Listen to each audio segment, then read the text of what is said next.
What if I told you people are going into debt for vacation? Would you believe me? Why are you in a bunch of debt? 27 years old. I spent like 10K going to Europe. Ooh. Yeah, for 5 weeks. And I know that it's not going to make me look good and people are going to have opinions about this, but I honestly do not regret that for a second. Well, all right. It gave me like a reason to want to live again. Honestly, when I quit my job, I had 10 to 15K saved up. Like as emergency Why'd you quit your savings. job? It was a tough work environment. It was basically one of those things where the boss felt like a Bravo reality TV show. Like he was the villain, but also like super hectic and a lot going on. So it sounds like she has PTSD from her last job working under Gordon Ramsay, or Gordon Ramsay's reincarnate. Well, he's still alive. Gordon Ramsay's evil twin, or just twin. It sounds like she splurged on a vacation using debt just because of that stress and that anxiety and that PTSD that she had from that job. So in that respect, I'm not saying I give it a pass. I understand it. Still not a smart decision to go into debt for vacation. $10,000 to $15,000 worth of credit card debt for a vacation is simply a no-no. There's not much else to be said about it, but we're going to keep on going. We're in a really bad financial position. In total, how many vacations do you take a year? 3. Okay, round up. Last year we took about 10.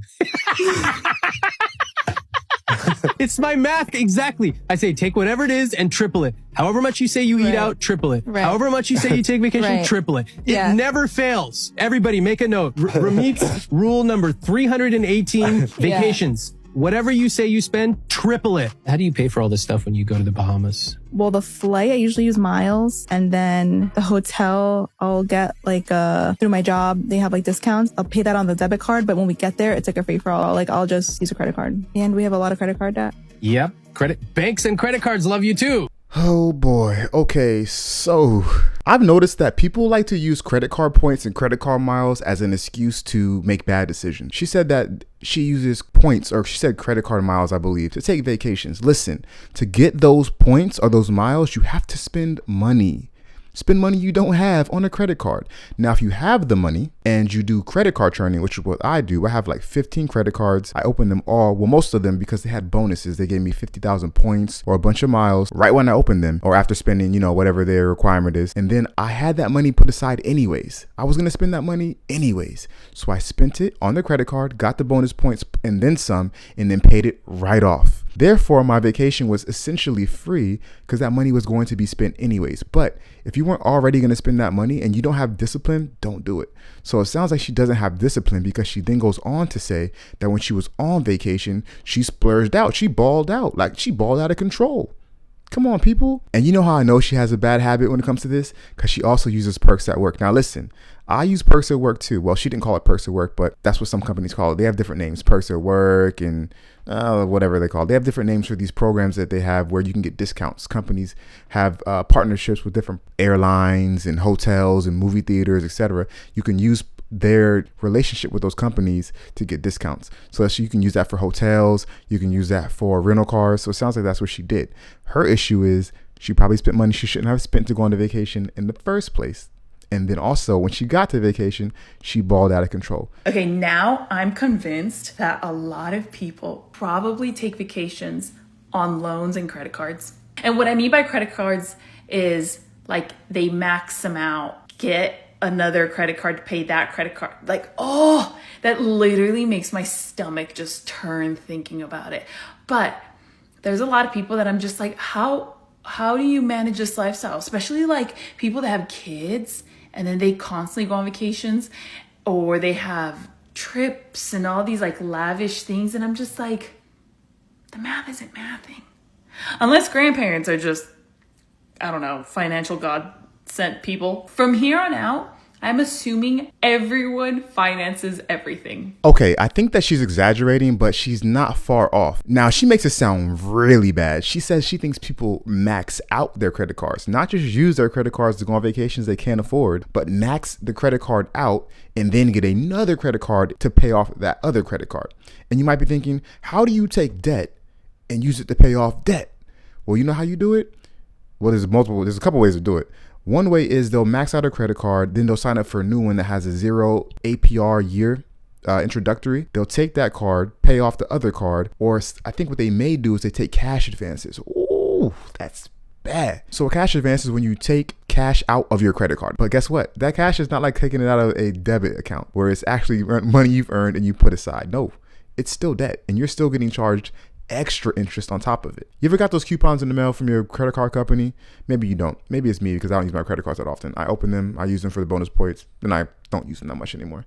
Anyways, every so often I'll get something in the mail from one of the banks or financial institutions I have a credit card with, and it's their way to try to entice me to use their cards because I don't use them. And it'll say, oh, consolidate your debt, or oh, you get this bonus if you take out this cash advance, or oh, XYZ. And I quickly and swiftly rip it up and throw it into the fire and walk away. All right, I'm currently at the most gorgeous resort for my fiance Shay's 29th birthday today, and I'm getting so many really nice DMs, but also a ton of little rude comments saying like, well, of course you can afford that, and nasty like that. And that used to be me. I used to think that all the time, like, how do people afford that? That's so stupid, like, screw them, basically.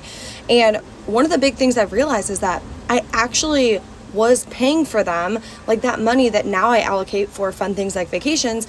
I was just paying that towards interest payments. I was paying that toward my car loan. I was paying that extra debt toward my student loans. And so that money, those thousands of dollars a year that I was paying in interest towards those banks, now instead go to things like this. So here's a pro tip. Go and see how much interest you are paying per year on your debt and start thinking, if I paid that debt off, what type of vacation would I take for that? Now, this is interesting. So if I'm understanding her correctly, she's basically saying that she's paid off all or some of her debt, and the interest she was paying to the companies who gave her the credit, she now uses that money to take vacations. You know what? I'm really not mad at that.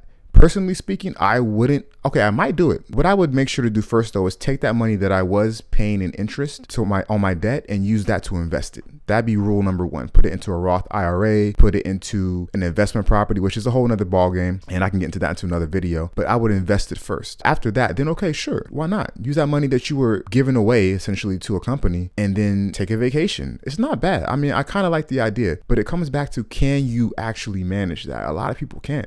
A lot of people might pay off all their debt and then get back into debt taking these vacations. But if you had the discipline to pay off all the debt in the first place, then maybe you have the discipline to do what she's talking about. So I haven't heard this before. This is actually pretty cool. It's a cool way to think about it. It's also a way to motivate yourself too. If you say, okay, you know what? I may not go on this crazy vacation for this summer, but let me pay all my debt off, or a lot of it, and then that money I was paying towards interest, I'll put it into a bank account and I'll let it build up. And then next summer, I'll ball out. I'll go on a crazy vacation or a nice vacation or an all expense, all inclusive vacation, because now this is a reward to myself for paying off my debt. So, this is not bad. It's not bad advice. I have $63,000 of debt, and I still travel, eat at restaurants, donate to causes I care about, visit coffee shops, spoil my cats. I made a debt payoff plan and budget exactly how much I need to reach my debt payoff goals each month, and not a penny more. Financial goals should be shaped around your life, not become your life. Restriction can work short term, but it's not a sustainable or healthy way to live. For me, this means living within my means, budgeting in my financial goals, and not feeling guilty for spending what's left over. What she's doing is she's paying just enough to meet that goal. So let's say she has extra money left over at the end of the month.